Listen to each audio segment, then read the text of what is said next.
जंगलમાં રહજે આમ आदिवासी जंगल रखवाला रे।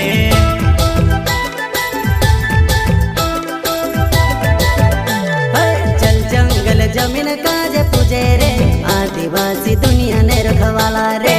बाप देव खतरी काजे पूजे रे आदिवासी सबसे निराला रे।